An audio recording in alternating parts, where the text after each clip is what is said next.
What was your reaction when you knew that Peyton Wilson was going to come back? And what kind of will he have a different role at all, or will it be pretty much what we've seen the last few years? Yeah, repeat the first part of your question. I didn't understand what you were saying there. What was your reaction when you knew that Peyton Wilson was going to come back? Yeah, so obviously very excited. It was an early Christmas gift. He told me right after the season, we had a lot of discussions and brought up that he was going to return and stay with us for another year. So obviously elated, excited, and his role will not change. Obviously, what I'm going to look to him for to be a great leader, being a 6-year guy, it is this time for him to kind of take that role over that Isaiah carried for so long, and just looking for him just to bring his consistency that he brings every day, but now lead some others. James. Yeah, Tony, Aiden White had sort of a breakout season for you guys at cornerback. Can you just discuss the year he had, his skill set, and maybe your expectations for him going into the spring?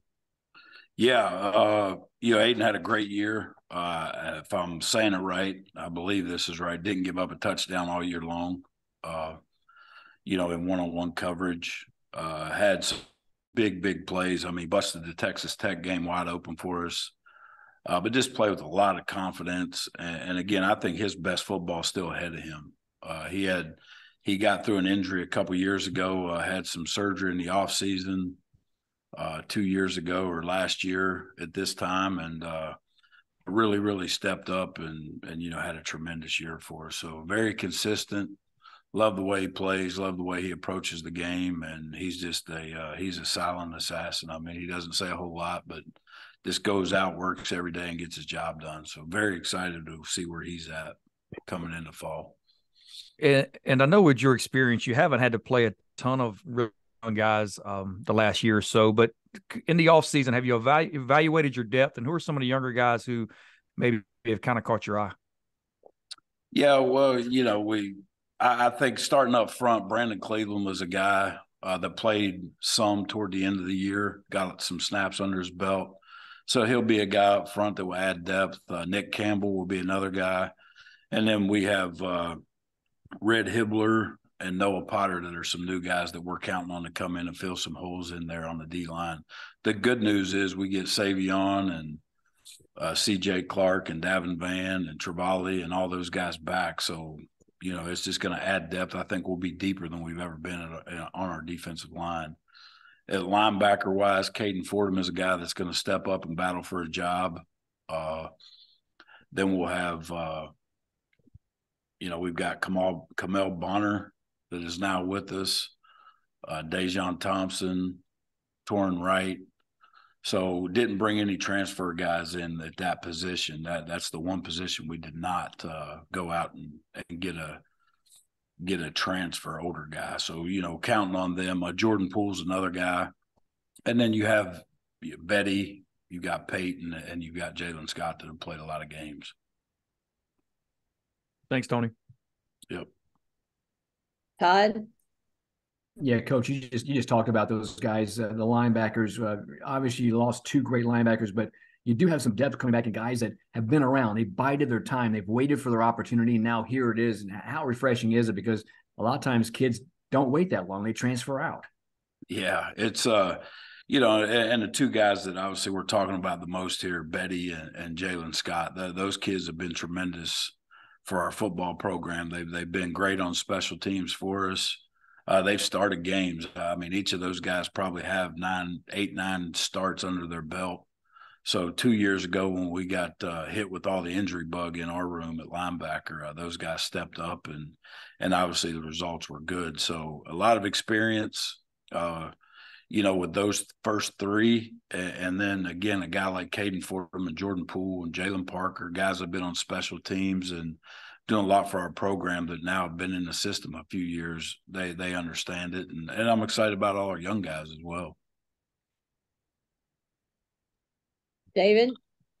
Hey, Tony. Speaking of young guys, Zach Myers is maybe someone who can contribute early. What are your initial thoughts about him? What have you seen that's impressed you? Yeah, the one thing I really like about Zach is you could tell he's a natural leader. The kid is not afraid to speak up as a freshman and say some things, and guys going in the right direction.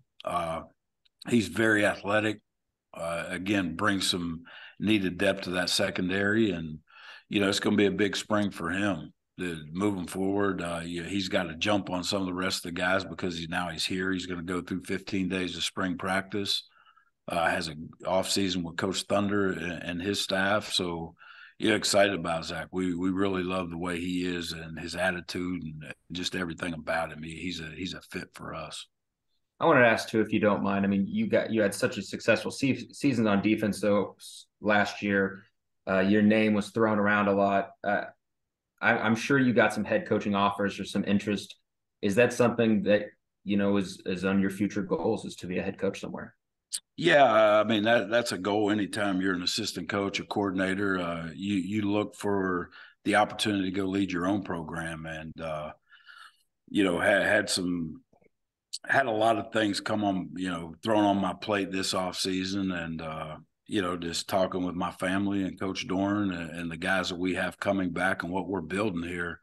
I'm not going to just leave here for anything. It's got to be something special to drag me out of Raleigh. And, because if it wasn't special, I think I'd be going by myself. My wife loves it here. So, that's going to be a hard sell. Matt? Yeah, I was curious. You coached against Robert and I a couple of times since you've been coordinating at NC State. What's it like trying to prepare for his offense, and what are some of the challenges it was trying to prepare for him?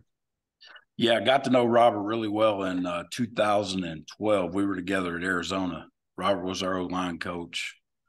So we spent a year together there. And then obviously when he was at Virginia, we played him during the COVID year and then last year at Syracuse. But the thing that's the most challenging with him is obviously he's going to use his quarterback in the run game. He uses a lot of different formations, emotions, and it makes you think, put you in some challenging situations and get you with bad matchups, wide receivers in the backfield to shift out the tight end spots and different things like that. So you have to be on top of your game. And I think what he does, it minimizes what you could do defensively. You have to stay really basic because of the personnel groupings and the way he uses all that. So just does a really good job of mixing all that up and challenges you and get your eyes in the wrong spots at times. And so I'm excited to have Robert on board with us, and I think that it's going to really, really help us moving forward. James? Tony, you mentioned Red Hibbler. As a JUCO player, is he a guy who you think can come in and help you from a pass rushing standpoint this year, or are they viewed maybe differently than the transfer portal guys? I'm not certain how you look at them experience-wise. Yeah, no, again, we go after needs. When we go junior college, that is a need for us that we need to fill a spot. And I think that Red is, he's tremendous getting after the quarterback. But that's an older guy that's played against some really good competition in the Mississippi junior college system. And we think that he could come in and be a day one guy for us, be in the mix, be in the rotation. And we would not recruit a junior college kid to be a backup per se, and we want him to add depth. Not saying he's going to be a starter, but he is going to be one of the 7, 8, 9 guys we count on day one. What were some of the traits you liked about him skill set wise? He's very athletic and he's strong as well. He could play in that B gap for us. He can get out on an edge and create mismatches on tackles and tight ends and things like that are going to try to, protect. And we're going to try to attack, obviously, everybody's protection. And we think that he's a great guy to be able to do that with. Chip? Yeah, Coach, you also faced Brennan Armstrong when he was at Virginia. Just what did you feel about him as a quarterback? What were his strengths, and how can he help you the most, do you think? Yeah, I thought the kid had great vision. Spread the ball around a little bit. They had a big tight end that was a really good player for them. They had some skill guys at wideout. They had some big kids, and also his ability to extend plays. But you could tell he was smart. he knew their system very, very well. Unfortunately for them, and I guess fortunate for us, I hate to bring it up, but we all know how that ended for him the day we played in Charlottesville. Tanner Engel got him on the sideline, and I think we defended him for a quarter and a half. But going into that, he was obviously a guy that we worried about. And then we didn't play him in the 21 season where he threw for almost 5,000 yards. So, but watched him on film. I've seen him on film a bunch, and I really like where Brennan's at. I mean, I think he brings great leadership and depth to that position. And, again, I think he's a natural leader and, really, really like the way he carries himself. Is that good for Coach Gibson?